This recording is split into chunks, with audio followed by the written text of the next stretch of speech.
Hello दोस्तों, welcome to study live with Raunak. कैसे हैं आप सब? मैं उम्मीद करती हूँ आप सब अच्छे होंगे और अच्छे से अपने एग्जाम की प्रिपरेशन में लगे होंगे। तो चलिए शुरुआत करेंगे SSC GD GK GS top 35 question answer के सेशन का। सभी क्वेश्चन जो है वो मोस्ट इंपॉर्टेंट रहने वाले हैं। वीडियो को पूरा देखिएगा, इसके बिल्कुल मत कीजिएगा। शुरुआत करने से पहले मेरी आपसे बस एक छोटी सी रिक्वेस्ट है, चैनल पे नए हैं और अभी तक चैनल सब्सक्राइब नहीं किया है तो चैनल को सब्सक्राइब कर लीजिए। यहाँ आपको जीके के बेस्ट से बेस्ट मॉक प्रोवाइड कराए जाते हैं। तो चलिए शुरुआत करेंगे। आज का पहला क्वेश्चन है, निम्न में किसे द्वितीय अशोक के नाम से जाना जाता है? समुद्रगुप्त, फिरोज शाह तुगलक, कनिष्क या स्कंदगुप्त? तो आपका राइट आंसर है ऑप्शन नंबर सी। कनिष्क को द्वितीय अशोक के रूप में जाना जाता है। ठीक है, किन्हें? कनिष्क को। कुशाना के राजा कनिष्क को द्वितीय अशोक के रूप में जाना जाता है। क्यों जाना जाता है? अपनी सैन्य, राजनीतिक व आध्यात्मिक उपलब्धियों के कारण एवं बौद्ध धर्म के प्रचार प्रसार में उनकी भूमिका के कारण कनिष्क को द्वितीय अशोक के नाम से जाना जाता है। ऑप्शन नंबर सी आपका राइट है। अगला क्वेश्चन है आपका, नेक्स्ट क्वेश्चन है, निम्नलिखित में किस चार्टर एक्ट के तहत ईसाई मिशनरियों को धर्म प्रचार एवं अंग्रेजी शिक्षा की अनुमति दी गई थी? Charter act 1833, chartered act 1793, chartered act 1813, charter act 1853? तो आपका राइट आंसर है option number C, charter act 1813। ठीक है, चार्टर एक्ट 1813 के तहत ईसाई मिशनरियों को धर्म प्रचार एवं अंग्रेजी शिक्षा की अनुमति दी गई थी। ठीक है, ईसाई मिशनरियों को भारत में प्रवेश करने और ईसाई धर्म के प्रचार करने की अनुमति दी गई थी। किस अधिनियम के तहत? चार्टर एक्ट 1813 अधिनियम के तहत। ठीक है, चलिए आगे बढ़ेंगे, अगला क्वेश्चन लेंगे। नेक्स्ट क्वेश्चन है आपका,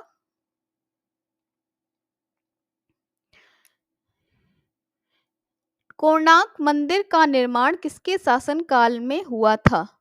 नरसिंह देव प्रथम, कृष्णदेवराय द्वितीय, कनिष्क या पुलकेशिन? तो आपका राइट आंसर है, कोणार्क के सूर्य मंदिर का निर्माण जो है, ऑप्शन नंबर ए आपका राइट है, नरसिंह देव प्रथम। ठीक है, कोणार्क मंदिर का निर्माण जो है वो गंगा वंश के राजा नरसिंह देव प्रथम के शासनकाल में हुआ था, 13वीं सदी में।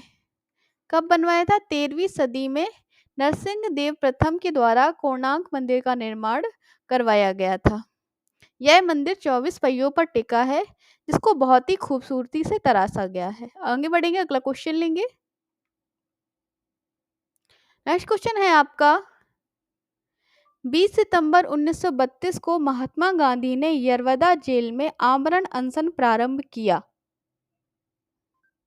सत्याग्रहियों के ब्रिटिश दमन के विरुद्ध, गांधी इरविन समझौता भंग के विरुद्ध, या रैमजे मैकडोनाल्ड के सांप्रदायिक अवार्ड के विरुद्ध, या कलकत्ता में सांप्रदायिक दंगों के विरुद्ध? तो आपका राइट आंसर है यहाँ पर option number C, Ramsay MacDonald के सांप्रदायिक अवार्ड के विरुद्ध महात्मा गांधी ने यरवदा जेल में आमरण अनशन प्रारंभ किया था 20 सितंबर 1932 को। ठीक है, किसके विरुद्ध? रैमजे मैकडोनाल्ड के सांप्रदायिक अवार्ड के विरुद्ध महात्मा गांधी के द्वारा यरवदा जेल में आमरण अनशन प्रारंभ किया था। कब प्रारंभ किया था? 20 सितंबर 1932 को। चलिए आगे बढ़ेंगे, अगला क्वेश्चन लेंगे। और अगला प्रश्न है आपका, नाचने वाला हिरण भारत के किस प्रदेश में पाया जाता है? ऑप्शन में है आपके गुजरात, मणिपुर, तमिलनाडु या जम्मू कश्मीर सॉरी। तो आपका राइट आंसर है, नाचने वाला हिरण जो है वो ऑप्शन नंबर बी, मणिपुर राज्य में पाया जाता है।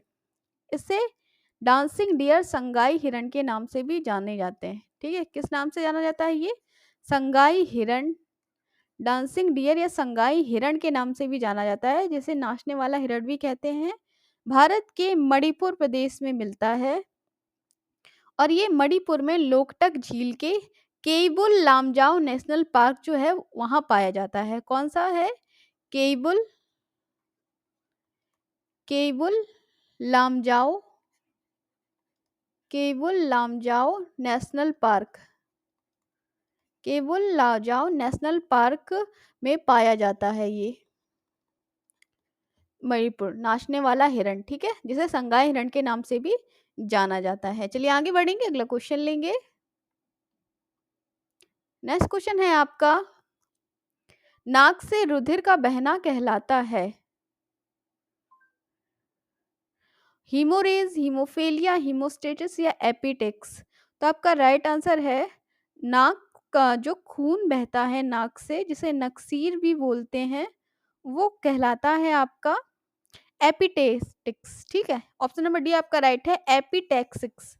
ये कहलाता है नाक से रुधिर का बहना, ठीक है। ऑप्शन नंबर डी आपका यहाँ पर राइट है। आगे बढ़ेंगे, अगला क्वेश्चन लेंगे। तमसो माँ ज्योतिर्गमय कहाँ से लिया गया है? ऋग्वेद, यजुर्वेद, सामवेद, अथर्ववेद। तो आपका राइट आंसर है, तमसो माँ ज्योतिर्गमय जो श्लोक है, ये आपका ऑप्शन नंबर है ऋग्वेद से लिया गया है। इसके साथ ही अगर उपनिषद से पूछें तो ये बृहदारण्यक उपनिषद से लिया गया है। कहाँ से? बृहदारण्यक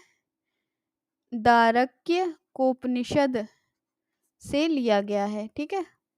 वैसे कहाँ से लिया? ऋग्वेद के बृहदारण्यक उपनिषद से लिया गया है तमसोमा ज्योतिर्गमय, जिसका अर्थ होता है मुझे असत्य से सत्य की ओर ले चलो, मुझे अंधकार से प्रकाश की ओर ले चलो, ठीक है। चलिए आगे बढ़ेंगे, अगला क्वेश्चन लेंगे। नेक्स्ट क्वेश्चन है आपका, नामधापा राष्ट्रीय उद्यान कहाँ है? असम, अरुणाचल प्रदेश, मणिपुर या मिजोरम। तो आपका राइट आंसर है नामदापा, या फिर इसे नामदफा बोलते हैं। ये भारत के पूर्वोत्तर राज्य Arunachal Pradesh, option number B आपका राइट है। कहाँ पर है ये राष्ट्रीय उद्यान? अरुणाचल प्रदेश में पड़ता है। अरुणाचल प्रदेश के चांगलांग जिले में। किस जिले में? अरुणाचल प्रदेश के चांगलांग जिले में पड़ता है। अरुणाचल प्रदेश के चांगलांग जिले में नामधापा राष्ट्रीय उद्यान पड़ता है।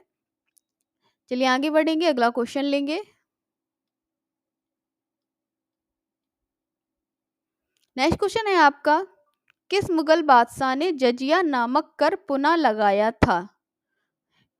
ऑप्शन में है शाहजहां, अकबर, औरंगजेब या जहांगीर। तो आपका राइट आंसर है ऑप्शन नंबर सी, औरंगजेब के द्वारा जजिया नामक कर जो है वो पुनः लगाया था 1679 में, ठीक है। कब लगाया गया था? 1679 में औरंगजेब के द्वारा जजिया कर पुनः लगाया गया था, हिंदुओं पर लगाया गया था जजिया कर। चलिए अगला क्वेश्चन लेंगे। अगला क्वेश्चन है आपका, बक्सर के युद्ध के 1764 ईस्वी के समय दिल्ली का शासक कौन था? ये क्वेश्चन में आपसे पूछ रहा है। क्या पूछ रहा है? बक्सर के युद्ध जो 1764 ईस्वी के समय दिल्ली का शासक कौन था?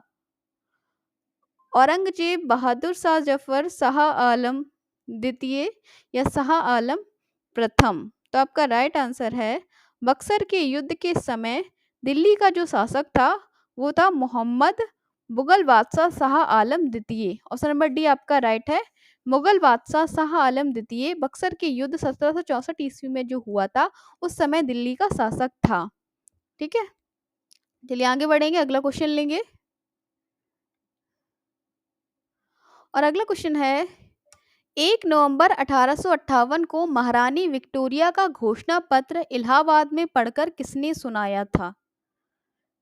एसएससी जो है वो ऐसे ही क्वेश्चन अधिकतर पूछता है, बहुत फंसने वाले, ठीक है। इसलिए क्वेश्चंस को आपको पूरे देखने हैं, बिल्कुल भी वीडियो स्किप मत कीजिएगा, वीडियो को पूरा देखिएगा, ठीक है। लॉर्ड कैनिंग ने, लॉर्ड विलियम बेंटिंग ने, लॉर्ड बनहम ने या सर हारकोर्ट बटलर ने। तो आपका राइट आंसर है ऑप्शन नंबर ए, लॉर्ड कैनिंग ने 1 नवंबर 1858 को महारानी विक्टोरिया का घोषणा पत्र इलाहाबाद में पढ़कर सुनाया था, ठीक है। इलाहाबाद में एक दरबार में आयोजन किया था, वहां पर महारानी विक्टोरिया का जो घोषणा पत्र था उसे पढ़कर सुनाया गया था। चलिए आगे बढ़ेंगे, अगला क्वेश्चन लेंगे।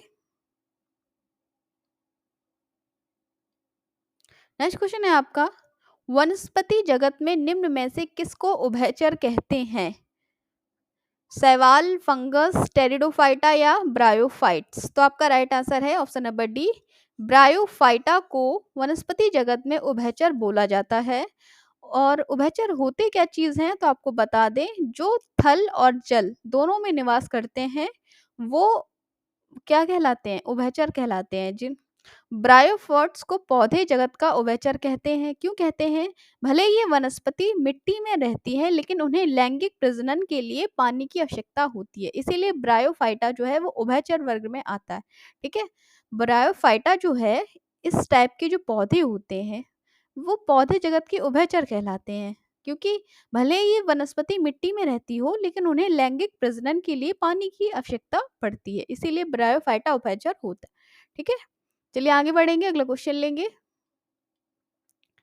नेक्स्ट क्वेश्चन है आपका, अफ्रीका की मूलभूत जनजाति पिग्मीज किस नदी घाटी में पाए जाते हैं? जाम्बेजी, नील, कांगो बेसिन या नाइजर? तो आपका राइट आंसर है, अफ्रीका की जो मूलभूत जनजाति होती है पिग्मीज, ये पाई जाती है option number C, Congo basin में। कहाँ पर? कांगो बेसिन यानी कांगो नदी घाटियों में पाए जाते हैं अफ्रीका के मूल निवासी यानी पिग्मीज। ये लोग जो होते हैं वो छोटे कद के होते हैं, इसलिए इन्हें पिग्मी कहा जाता है। ठीक है, अफ्रीका की मूलभूत जनजाति होती है ये पिग्मी। किस नदी घाटी में पाई जाती है? तो कांगो बेसिन नदी घाटी में पाई जाती है, ऑप्शन नंबर सी आपका यहाँ पर राइट है। चलिए आगे बढ़ेंगे, अगला क्वेश्चन लेंगे। और अगला प्रश्न है आपका, भारतीय अर्थव्यवस्था के उदारीकरण का अग्रदूत किसको कहा जाता है? Doctor Manmohan Singh, VP Narasimha Rao, doctor Vimal Jalan या पी चिदम्बरम? तो आपका राइट आंसर है option number A, doctor Manmohan Singh को भारतीय अर्थव्यवस्था के उदारीकरण का प्रणेता या अग्रदूत कहा जाता है। ठीक है, किसे कहा जाता है? भारतीय अर्थव्यवस्था का जो उदारीकरण के अग्रदूत या प्रणेता है वो डॉक्टर मनमोहन सिंह को कहा जाता है। ऑप्शन नंबर ए आपका राइट है, क्योंकि इन्होंने 24 जुलाई 1991 में अपनी व्यापक रूपरेखा के साथ एक बजट प्रस्तुत किया और भाषण के दौरान उन्होंने निर्यात को बढ़ावा देने और आयात नियंत्रण हटाने पे एक नई व्यापारिक नीति पेश की थी, और इस नीति से ही भारतीय अर्थव्यवस्था में एक नया अ, रूप आया था। ठीक है, चलिए आगे बढ़ेंगे, अगला क्वेश्चन लेंगे। अगला क्वेश्चन है आपका, क्वेश्चन नंबर 15 पे हम पहुंचेंगे। 1857 ईस्वी में बरेली विद्रोह का नेता कौन था? ठीक है, क्या पूछ रहा है आपसे? आपसे पूछ रहा है 1857 में बरेली विद्रोह का नेता कौन था? ऑप्शन में है कुंवर सिंह, मौलवी अहमद शाह, खान बहादुर खां या Tatya Tope? Option number C आपका यहाँ पर राइट बन रहा है, खान बहादुर। खान बहादुर 1857 ईस्वी में बरेली विद्रोह के नेता थे। ठीक है, बरेली में जो विद्रोह हुआ था उनके खिलाफ जो उनके जो नेता थे वो थे खान बहादुर। 1857 के विद्रोह में अंग्रेजों के खिलाफ लड़ने के लिए उन्होंने अपनी सरकार बनाई थी। इनका जन्म रोहिल्ला 1823 ईस्वी में हुआ था। ठीक है, खान बहादुर खान रोहिल्ला इनका पूरा नाम था। इनका जन्म 1823 ईस्वी में हुआ था। चलिए आगे बढ़ेंगे, अगला क्वेश्चन लेंगे। देव समाज के संस्थापक कौन थे? ये आपसे पूछा जा रहा है। राजा राम मोहन राय, स्वामी दयानंद सरस्वती, शिव नारायण अग्निहोत्री या देवेंद्र नाथ टैगोर? तो आपका राइट आंसर है Shiv Narayan Agnihotri, option number C right है। शिव नारायण अग्निहोत्री जो थे वो देव समाज के संस्थापक थे। ठीक है, किसके संस्थापक थे? देव समाज के संस्थापक थे शिव नारायण अग्निहोत्री। 1887 ईस्वी में इन्होंने देव समाज का गठन किया था। कब? 1887 ईस्वी में इनके द्वारा देव समाज संस्थापक किया गया था। वहीं राजा राम मोहन राय के रहे, इनका ब्रह्म समाज जरूर पूछा जाता है कि ब्रह्म समाज के संस्थापक कौन थे? तो राजा राम मोहन राय। ठीक है, चलिए आगे बढ़ेंगे, अगला क्वेश्चन लेंगे।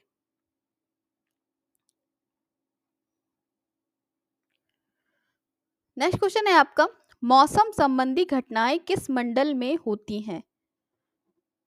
ओजोन मंडल, ब्रह्मंडल, क्षोभ मंडल या एन मंडल? तो आपका राइट आंसर है ऑप्शन नंबर सी, क्षोभ मंडल में वायुमंडल की जो सबसे निचली परत होती है और यह मंडल जैव मंडलीय पारिस्थितिकी तंत्र के लिए सर्वाधिक महत्वपूर्ण है, क्योंकि मौसम संबंधी जितनी भी घटनाएं होती हैं वो इसी मंडल में होती हैं। ठीक है, कौन से मंडल में? क्षोभ मंडल। मौसम संबंधी सभी गतिविधियां जो हैं वो वायुमंडल के क्षोभ मंडल में होती हैं। ये परत जो होती है वो वायुमंडल की सबसे महत्वपूर्ण और सबसे निचली परत होती है। चलिए आगे बढ़ेंगे, अगला क्वेश्चन लेंगे। नेक्स्ट क्वेश्चन है आपका, संयुक्त राज्य अमेरिका ने स्वतंत्रता कब प्राप्त की? 1802, 1766, 1776 या 1775? तो आपका राइट आंसर है, संयुक्त राज्य अमेरिका को स्वतंत्रता जो है वो 4 जुलाई 1776 ईस्वी में मिली। पूर्णतः रूप से 4 जुलाई 1776 ईस्वी में संयुक्त राज्य को स्वतंत्रता प्राप्त हुई थी। कब? 4 जुलाई 1776 को संयुक्त राज्य अमेरिका को ग्रेट ब्रिटेन से आज़ादी मिली थी, और हर साल इसी दिन को स्वतंत्रता दिवस पर मतलब अमेरिका का स्वतंत्रता दिवस मनाया जाता है। ठीक है, चलिए आगे बढ़ेंगे। सेशन अगर अच्छा लग रहा हो तो प्लीज़ एक लाइक ज़रूर करिएगा। अपने फ्रेंड के साथ इस वीडियो को जितना हो सकता है उतना शेयर कर दीजिए।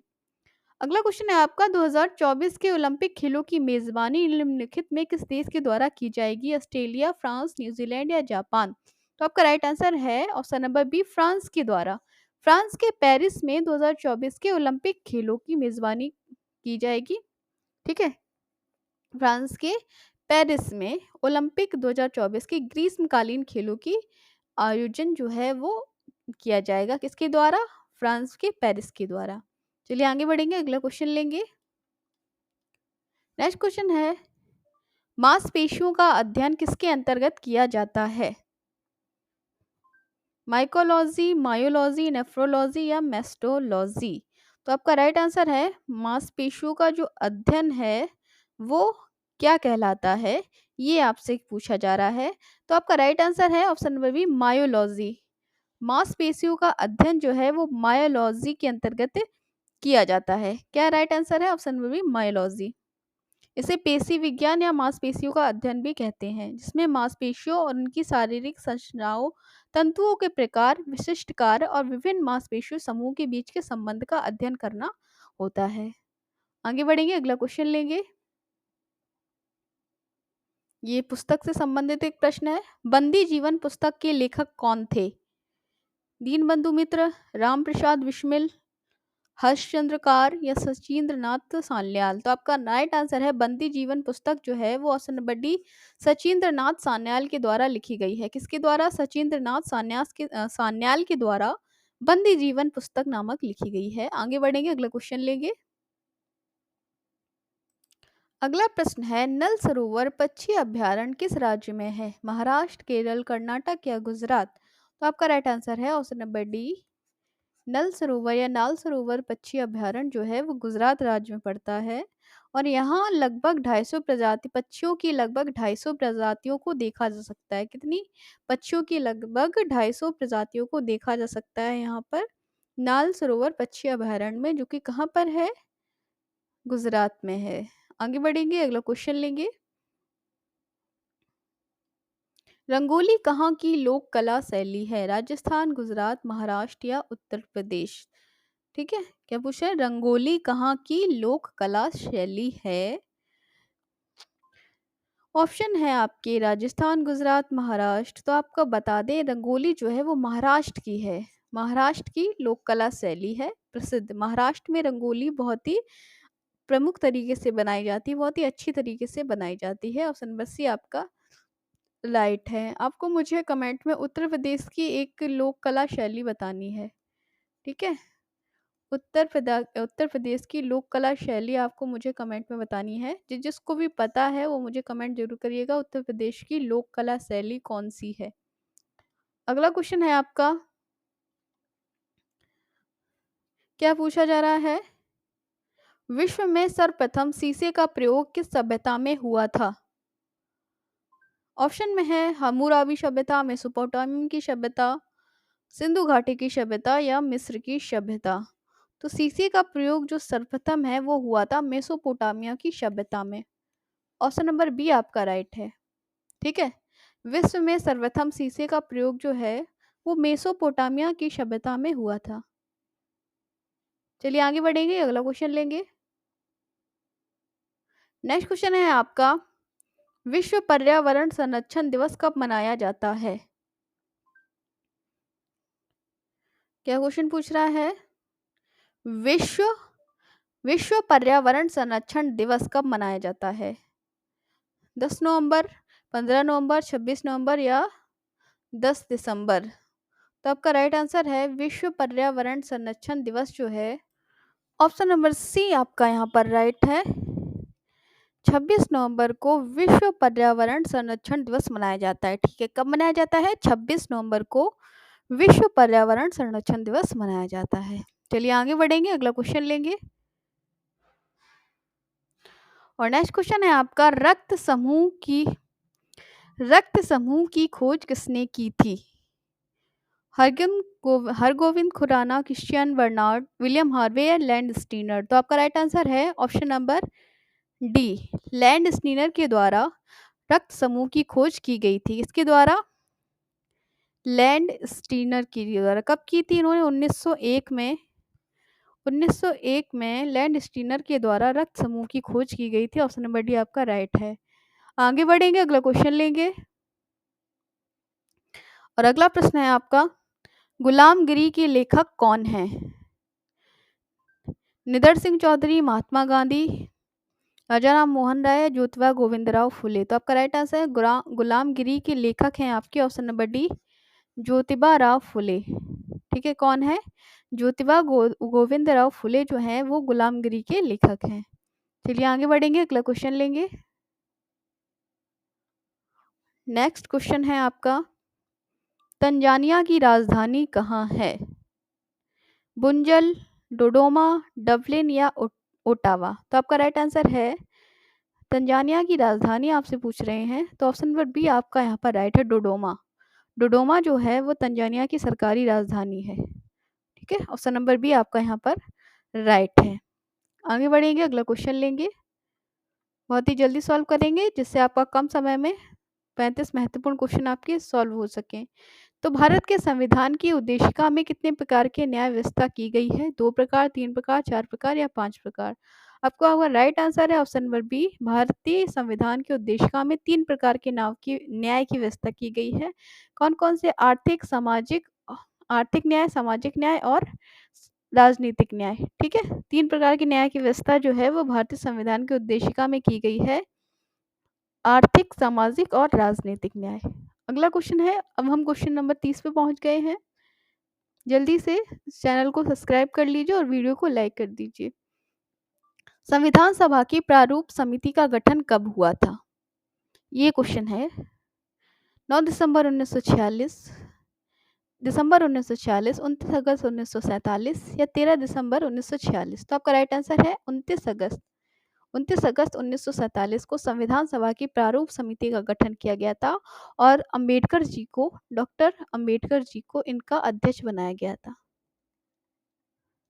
ठीक है, डॉक्टर अंबेडकर जी को संविधान सभा की प्रारूप समिति का अध्यक्ष बनाया गया था और 29 अगस्त 1947 को इस समिति का गठन किया गया था। अगला क्वेश्चन है आपका, बाबर ने अपनी आत्मकथा बाबरनामा में निम्न में से किसको भारत का सबसे शक्तिशाली शासक बताया है? ऑप्शन में है राणा सांगा, इब्राहिम लोदी, मेदिनी राय या कृष्णदेव राय? तो आपका राइट आंसर बन रहा है यहाँ पर ऑप्शन नंबर डी, बाबर ने अपनी आत्मकथा बाबरनामा में कृष्णदेव राय को भारत का सबसे शक्तिशाली शासक बताया है। ठीक है, किसे बताया है? कृष्णदेव राय को। विजयनगर के शासक हैं कृष्णदेव राय, इन्हें भारत का सबसे शक्तिशाली शासक बताया है। ऑप्शन नंबर डी आपका राइट है। चलिए आगे बढ़ेंगे, अगला क्वेश्चन लेंगे। और नेक्स्ट क्वेश्चन है आपका, दुनिया की सबसे बड़ी संसद निम्नलिखित में किस देश की है? भारत, जापान, चीन या ब्रिटेन? तो आपको बता दें, चीन में दुनिया की सबसे बड़ी संसद है। ठीक है, कहाँ पर? चीन में जो है वो दुनिया की सबसे बड़ी संसद है। ऑप्शन नंबर सी आपका राइट है। जिसमें एकल सदन में 2,980 सीटें हैं।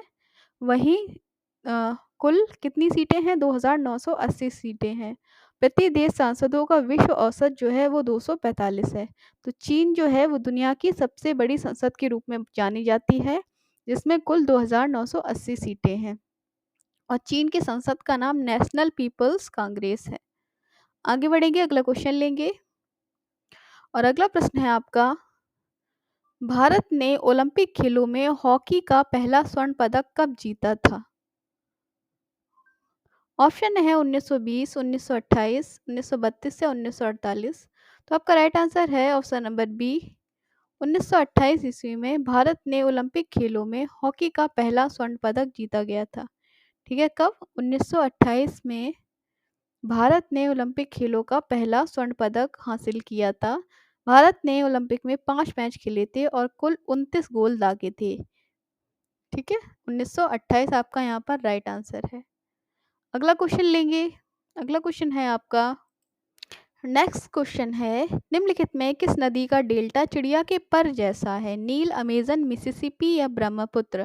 तो आपका राइट आंसर है ऑप्शन नंबर सी, मिसिसिपी नदी का जो डेल्टा है उसका जो आकार होता है वो चिड़िया के पर जैसा होता है। ठीक है, कैसा है? पक्षी के पैर के आकार का डेल्टा बनाती है और ये संयुक्त राज्य अमेरिका में बहती है। मिसिसिपी नदी जो है वो पक्षी के पैर के आकार का डेल्टा बनाती है और संयुक्त राज्य अमेरिका की में बहती है।